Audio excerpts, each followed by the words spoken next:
Welcome back to Sideline Summit. I am here with Coppin State baseball player Darren Hagan out of the HBCU from Baltimore, Maryland. But I'm not here with UPenn's finest, Danny Cole, as he's still in Puerto Rico, but he'll be back tomorrow because we're going to go lift together.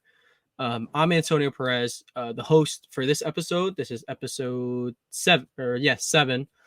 Um, but yeah, thank you, Darren, for coming on the show. You know, we just wanted to talk. We're going to get a little bit into the NCAA and recruiting process. We're going to be talking about some of his stories from his freshman year, his team MVP freshman year, and we're going to be talking about some Philadelphia 76ers because that's his favorite team. It's been his favorite team since he was little. Yeah, but Darren, how's school been? You know, how are you doing? Are you going to class? Yeah, school's been good. Not too hard, so it's not like I really got to stress over much. I'm doing good, a little stressed. You know, every time the season starts, you're going to be stressed. That's just how stuff goes. Unfortunately, I am going to class. I mean, nobody wants to go to class, but you got to do what you got I to do. don't go to class. I mean, hey, I that's fair. my whole life is a computer. It's school on the computer, articles on a computer, and podcasts on a computer. Happens. Speaking of articles, make sure you guys go check out my Celtics article. It'll be in the description. So yeah, go check that out. Sorry to cut you off. What were you saying? No, you're good. I was going to say I only have 2 in-persons, and my other 3 classes are online, so, you know, it's computers, All right, man. man. But I mean, sounds good. Sounds well balanced. What first thing I really wanted to get into, something that me and you can both actually relate on, is going through the recruiting process. Now, completely different end of the spectrum. I was a D3 recruit, you're a D1 recruit. I was football, you're baseball.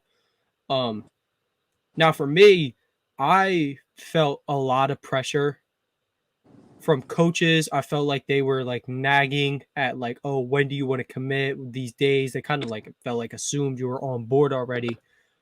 Um, just walk us through your whole recruiting process from the time you were getting recruited in high school and how high school ball was to the moment where you decided that, you know, Coppin was really home. So I actually don't have like a super like in-depth recruiting process thing. Like I only had 2 offers like total, like all levels coming out of high school. My freshman and sophomore year, I was hurt, played 6 total games. I did not see the field on varsity until my junior year, and I didn't even start for the first month of the season. So I've only played 11 varsity games, sports games in any sport in high school in my life. So So you're I kind of really raw. didn't, You huh? really are kind of raw. I mean, I guess, yeah. Um, yeah, so I didn't get any recruiting from high school sports like at all because with baseball, it's a little different. Like in football and basketball, scouts will come to your high school games and they'll come and watch you play there because obviously your body can take a lot more in baseball than it can in football. So like you can't play a high school season and then go in the summer and play another 15 games of football. I mean, you know what I'm talking about. But Yeah, I like in mean the baseball, dudes play 7-on-7, but it's the more physical aspect. But yeah, I yeah, get yeah, you. I yeah. get you. So like 7 on 7, I guess would be like the equivalent to summer ball. But in summer ball, like you're going and you're playing another like 40 games if you play 6 tournaments, 7 tournaments, something like that.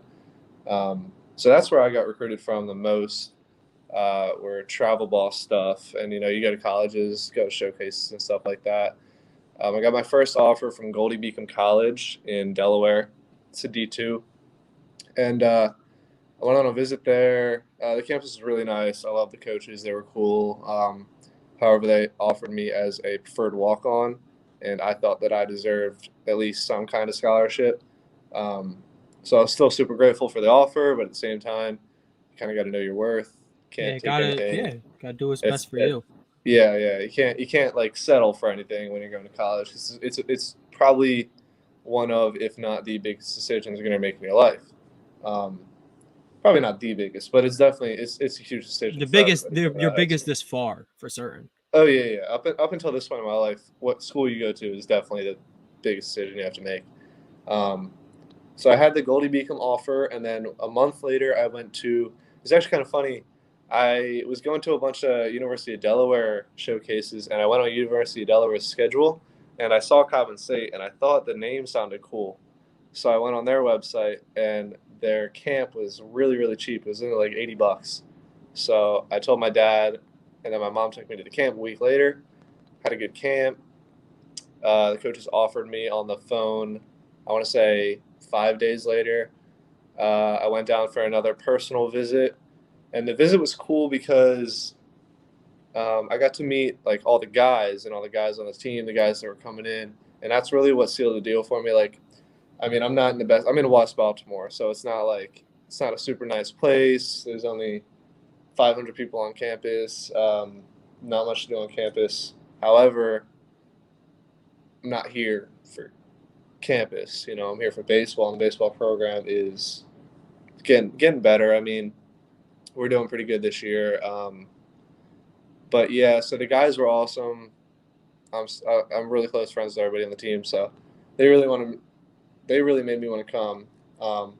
So after I got done the personal visit here, the coaches called me again, and they told me I only had 10 days to decide. Which, to what you said earlier, you kind of felt like coaches were like pulling at you and nagging, Mm-hmm. and that kind of did not make me happy because being given 10 days to make a decision like that, it's kind of, I mean, it's hard. It's really hard. Um, However, I had to say I could either, and Coppin offered me money, so I could either go on scholarship to a Division I school or pass it up and hope that I get another scholarship.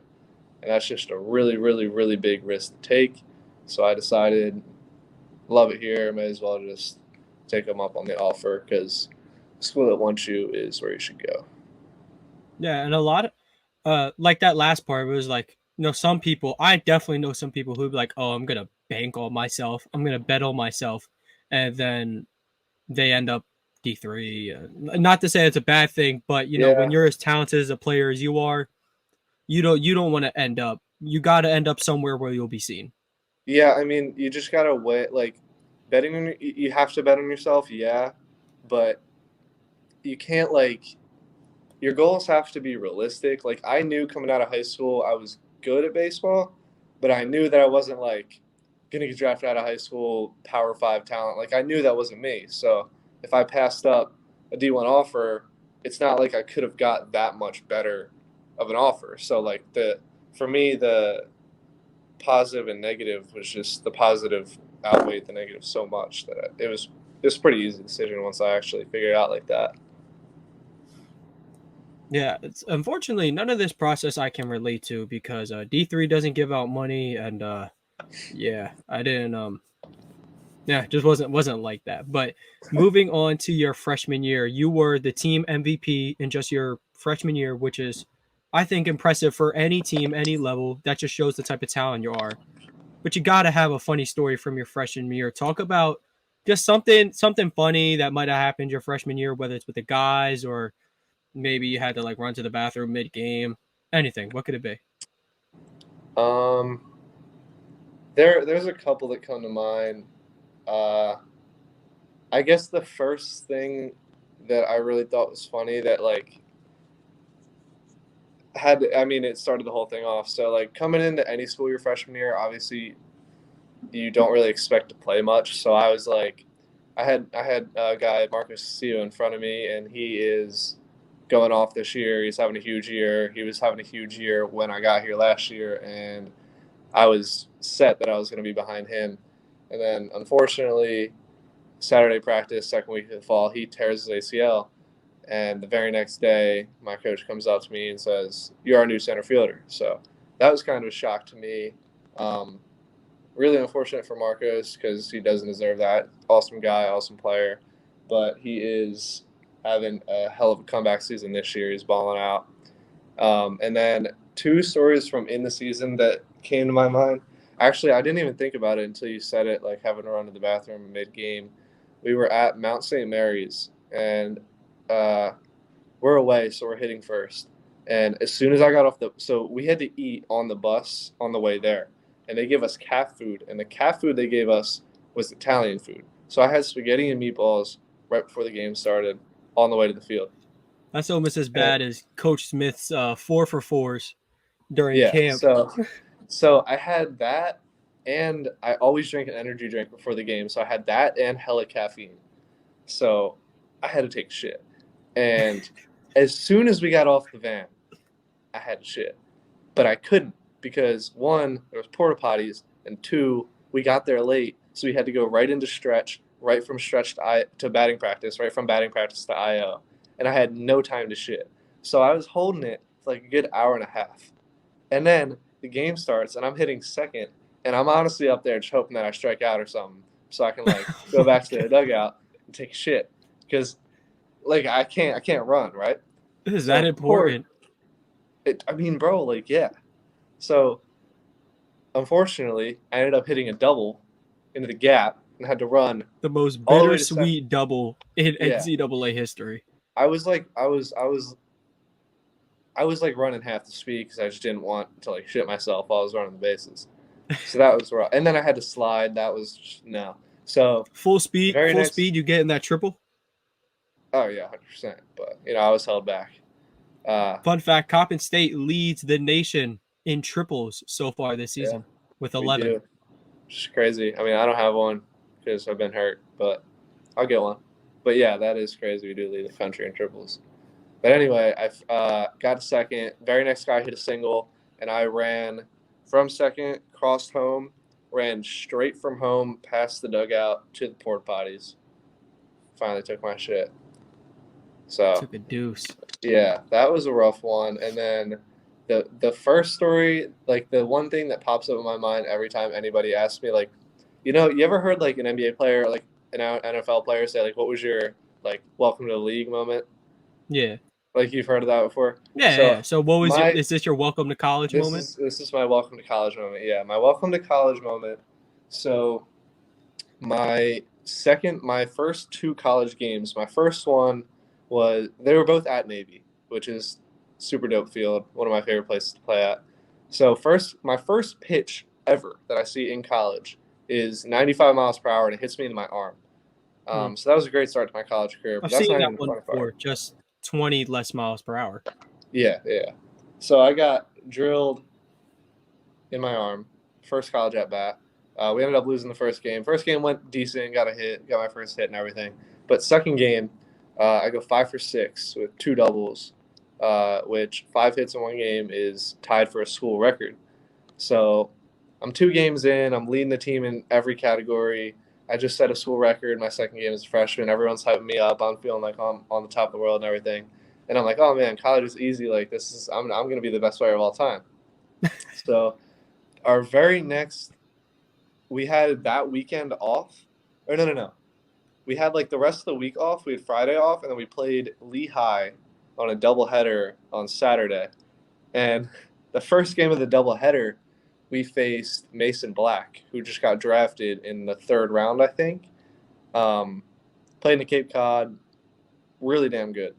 Uh, Faced him, he struck me out 3 times, and then my last at bat, I also struck out. So I went 0 for 4 with 4 strikeouts the game after. I went 5 for 6, 5 hits. And then to make it even worse, it was a doubleheader that day, and I had to play the next game too, and I struck out twice in that game. So in 1 week, I had 6 hits and 6 strikeouts in my That, first week of college baseball. that's some Bryce Harper consistency right there. Yeah, it was. I mean, yeah, it was just bad. It was really rough, but it happens to the best of us, I guess. Yeah, man. I'm sure everybody's got, their slumps, their moments like that. I mean, that was quick transition to being on fire than being in a slump. But Yeah, I mean, it humbled me real quick. So yeah, but I mean, your team MVP, you were deemed the best player on the team or most valuable. I don't know. If you're the if you guys treat your awards like the NBA, you were the best player because yeah, who cares about I value guess. anyway. I Speaking guess so. of speaking of MVPs, the MEAC MVP or freshman of the year did not go to you. I don't know if I remember it incorrectly. I can't remember the team. I know it went to a pitcher on a team that simply had a better record than you. I'm not going to call any names, not like I know his name anyway. But knowing how I was with you that day. I know how that made you feel. Did that light an extra fire going into the summer, prepping for this year, knowing that you just flat out got disrespected? Uh, yes and no. So it went to a catcher um, at North Carolina Central. They Yeah, don't that's right. have, That's a pitcher. yeah, Sorry. they don't have a team anymore. Like their program got whatever it's called, um, and he transferred to North Carolina A&T, who also left our conference, who went to the Big South. But anyway, what really made me mad about that was I had won 4 Rookie of the Weeks last year, and he hadn't won any. So, like in my mind, like I don't understand how you win Rookie of the Year without winning a single Rookie of the Week. Yeah, how When can he I be the won best rookie of the 4, year if he wasn't yeah, for 1 week he wasn't the deemed the best best rookie, rookie? yeah. So like we had, for example, my teammate Sebastian Saravia, he won 3 Rookie of the Weeks. My other teammate Tyler Nickel won one, and my other sweet mate Jordan Hamburg didn't win any Rookie of the Weeks, but still had a huge year. So I feel like even if I didn't win it, at least one of those, like we had 4 dudes on our team who I felt like were a better candidate than that guy. Which, like, no disrespect to Keeping it him, real. like he played well. I've never met him before, so I can't like I don't want to like disrespect him because You, he doesn't do the you got votes, so you it's got not to his put you fault. and your guys first, though. Yeah, yeah, like he You know what doesn't I'm do the saying? votes, I not get his it. fault. But at the same time, like I feel somebody on our team was more deserving, or was deserving. You know, bottom line. But what you said, what you asked, if it lighted up like a spark under me. So I mean, I know you hear guys like a lot of times say, "Oh, I got snubbed out of the MVP." Like, I'm gonna prove to you that I was the MVP. Like, you hear that all the time, and that kind of did for me, like, sort of because it was the Rookie of the Year. So like, I can't go and win the Rookie of the Year this year. Says You know what who? I mean? Huh? Sixers legend Ben Simmons says otherwise. Yeah, no, you're right. But like, um, it did. Like, I wanted to prove that I was like better than everybody else, but also like I don't hold like individual accolades that high on my totem pole. So Yeah, I get it. winning it versus not winning it was like it'd be cool to say, oh yeah, I won Rookie of the Year, but at the same time, it's like I don't know. I played well, like helped the team win some games, so it wasn't really a huge thing like that, but it got under my skin a little bit, just a little bit. Nah, I get it, man. But hopefully, if the team wins, if the team has a good season, then all is well. But Yeah. before we wanted to get into some Sixers talk, but before that, I want to get back into some recruiting process advice. Just real quick, what would you tell to some juniors, because that's practically your senior year in baseball? What would you tell to some guys who feel like they're rushed or they don't got that offer yet? What basically what would you tell the guys who are currently in the recruiting process? Um, I mean, there's a ton of things that I could say. Um, But what I would really say is like don't rush yourself. Don't don't rush yourself just so you can post that committed picture on Instagram. Because like Mm, yeah, it's cool to post that picture and it's cool to have a signing day and everything like that, but at the end of the day that stuff is for you to show other people. In reality, you're making a decision of like what you are going to do for the next 2 years going JUCO, 4 years going to 4 year school. So like ask a lot of questions when you're getting recruited. Don't ask questions like, "Oh, do you think I'll play? What position will I play?" Like, yeah, they're valid questions, but ask questions like, "How much study hall hours do the guys do? What are the practices like? What are the lifts like? Um, what do the guys like to do in their free time? Try and talk to some of the guys on the team. Like, ask questions that aren't like super sport specific because yes, you're going there to play your sport, but at the same time, like I'm here to play baseball, but I'm really only doing baseball activity for maybe like 30% of my day. If you count like time that I sleep, eat, go to class, have downtime, like I have an hour lift, an hour of hitting, and a 2 hour practice. So that's only 4 hours a day I'm doing baseball stuff. If I do extra work, six. That's not that much time. So like anywhere that's recruiting you, the baseball program, like it's easy to see how a baseball program is. It's hard to tell how actually living there and going to school there will be. So I would say find a school that you would go to if you didn't play that sport at. That's a great way to look at it, actually.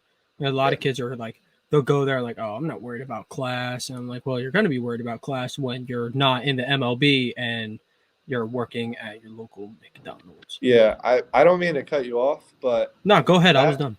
so that is where like I gave that advice, but I wouldn't say I didn't follow that advice because like I still really like being here. Like there are plenty of things to do in the area that I'm in. Um, like there are things to do on campus. Like I would consider going here, but if I wasn't playing baseball at all, like there are other schools that I would have looked at.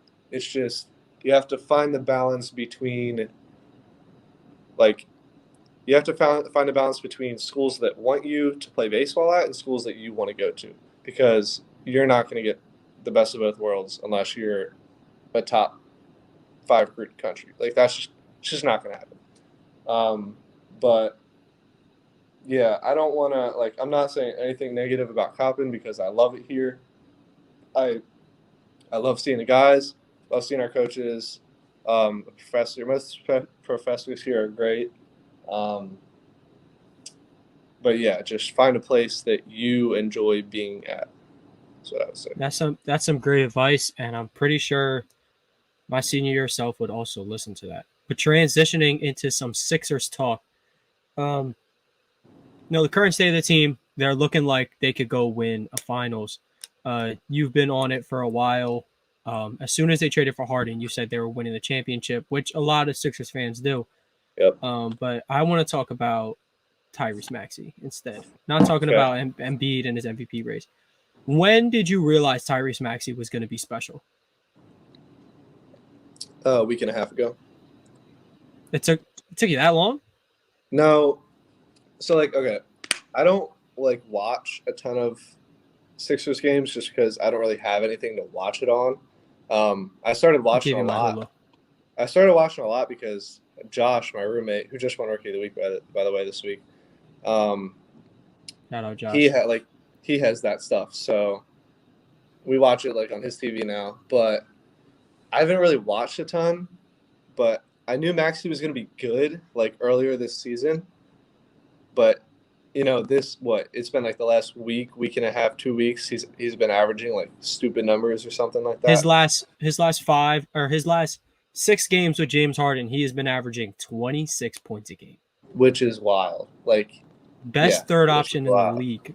I just saw a list. Oh, who was it by? I forget who the list was by, but it was top 45 players under the age of 25. I don't know if you saw this list or not. But Maxey was on like the lowest tier. Like he was the 45th player. No way. Yeah, no shot. No way. Shot. 25 is a little much because like Jason Tatum is 24 and he's Luka Doncic is 23 and he's like arguably the best player in basketball. Yeah, like, I think a more accurate list would have been under like 23. Not more accurate. I think under 23 is good because then after that you're starting to not enter your like that's not your peak, but we're getting a glimpse of what the prime's like. Yeah, you're getting a glimpse. All right, so with some Sixers talk, we talked about it before. Darren's going to give his all-time Sixers team, but it's kind of going to be like an all-NBA team. So 2 guard slots, 2 forward slots, 1 center slot, not point guard shooting. It doesn't have to be that strict. So start with the backcourt. Who are you 2 guards? Who are you rocking? I mean, Allen Iverson has to be like if you're making a Sixers all-time top 5, he has to be your like in one of your guard spots, regardless if you put him at point guard, shooting guard, has to be in there. Yeah, for sure. So AI, and then James Harden is my other one because I think that's more than a valid option. I can't think of any guards that Philly's had recently really stands out. Seth Curry. What a shooter! Shout out him, man. Hope he has some success in Brooklyn. Oh my God, who is that? Isaiah Cannon and Ish Smith. Isaiah Cannon was good. No, but bro, Ish Smith. Ish Smith's up there. The dish from Ish. Oh man, remember Um, that legendary game? They almost beat the 73-9 Warriors. yeah, that was wild. And Ish Harrison Barnes Smith hit was that. this close to keep making sure the Bulls record was safe. Ish Smith played like prime Michael Jordan for like the last 3 minutes of that game. All right, let's move on to the forward spots. There's a lot of guys, but listen, man. Maybe he's not on the list, but the process years, Rocco, is that guy, Yeah, but best player on the team. like all time though. Look, man, in terms of a Mm, team valuable to his team, okay. So, Dr. J is one of them. has to be. Has to be. And then okay, so what I was gonna do, what actually, so there are two ways I could go with this. I could go. I think Andre Iguodala might be my other one because Sixers Andre Iguodala was kind of like that. Because I don't know. I can't really think of any like forwards we've had that have been like super game changing. You know what I mean? Like I'll give you a pass. Just put Moses at the power forward. that's not who I was gonna put there. I was gonna put Embiid at the 4. I was gonna go Dr. J Okay, at the well, all 3. right. Let's do this. Wilt Chamberlain is a warrior. He's not a Sixer. He's a warrior. Let's put it like Okay. that. All right. Then okay, that makes it a lot easier. Then I'm going AI or no. I'm going Harden at the 1, AI at the 2, Dr. J at the 3, Most Malone at the 4, and Embiid at the 5. You With know, you have to Thibault. be one good franchise to leave out one of the 10 best power forwards of all time in Charles Barkley, even though he tried to duck Philly by eating donuts. Yeah, but like when I think of Charles Barkley, I think of Suns. Charles Barkley. Yeah, no, that's perfectly fine. And when I Like think of Allen Iverson, I think of the Detroit Pistons. I think of the Nuggets. That's fine. That's And fine. then When I think of James Harden, I certainly think of the Nets. I have I think of OKC. Matisse Thybulle as my 6th man. You better hope Doc Rivers is not your coach because he will sub out AI for Thibault with like 2 minutes in. Yeah, probably. All right, man. Well, it was great talking to you. You know, we talked about a lot of stuff, and it was really fun having you on. We'll be back on Saturday. Hopefully, Danny is back. Well, he should be. He'll be back. Then we're probably going to be talking about some late combine stuff, NBA headlines, and all that. Darren, again, I want to thank you for coming on. This means a lot. And I Thank you hope for Coppin having me. has a great season. Quick shout out to our guys at BellyUp Sports. You know, they helped me. They've helped us run this podcast on all platforms, and they're helping me develop my skills as a writer. Letting me get my thoughts and articles out there. So shout out to them. Darren, real quick, anything you want to say before we log off here? Follow Sideline Summit on all forms of media. Subscribe to the YouTube. Very thorough. Guys, make sure you guys follow Darren on all platforms. I'll leave his social medias in the description. Make sure you follow Coppin Base on all platforms. Keep up with their season. They're doing great things over there. From me and our guest, Darren Hagan, make sure you guys have a great day. Hey.